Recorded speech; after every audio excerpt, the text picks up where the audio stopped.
հունվարի 1-ից Հայաստանի Հանրապետությունում բացի կառավարության կողմից ներկայացված եւ օրենսդրությամբ ներկայացված պահանջներին, սա էլ ասեմ, խաղատների գործունեությունը դադարեցվում էր, բայց ելնելով բազմաթիվ, այսպես ասած, ներկայացված հիմնավորումներից, նրանց կողմից ներկայացված առաջարկներից, պետական բյուջեի վրա ունեցած ազդեցությունից 2014 մինչև 2014 թվականի հունվարի 1 երկարաձգվեց այդ ժամանակահատվածը։ Ուզում եմ հստակ հայտարարեմ այստեղից, որ խաղատների ժամկետների երկարաձգում 2014 թվականին չի նախատեսվում,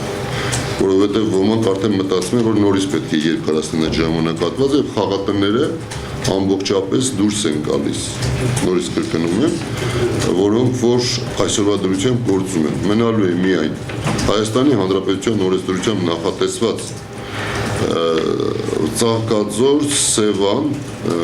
ինչպես նաև Ջերմուկ եւ Մեղրի համայնքների վարչական շրջաններում խաղատների գործունեությունը կա սրա մեջ վտանգ, այսինքն ստացվում է այնպես, որ օտար երկրա մեծ փող ունեցողները պարզապես կարող է քո երկրից այդ հնարավորությունից օգտվելով քո երկիրը դարձնեն խաղատուն, որպես այդպեսին։ Հասկանում ես, եթե ասենք նրանք տալիս են փողը, ինչ ուզում են անում են, այսինքն բայց հարգել են, չէ՞ տալու։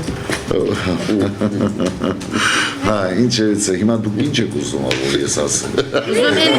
այն մութ ու բան ինչ որ կա, այդ ասեք, որ բուսաբան եք, որ իմանանք։ Ես մոտ բան չկա։ Անժելա, ես ասեցի։ Ես համոզված եմ, որ Հայաստանի Հանրապետությունում մեկ ամբողջ,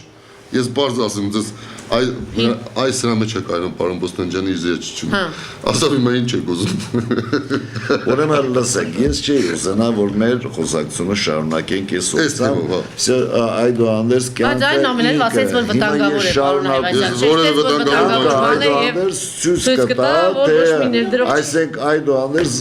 որն է ավելի ճիշտ։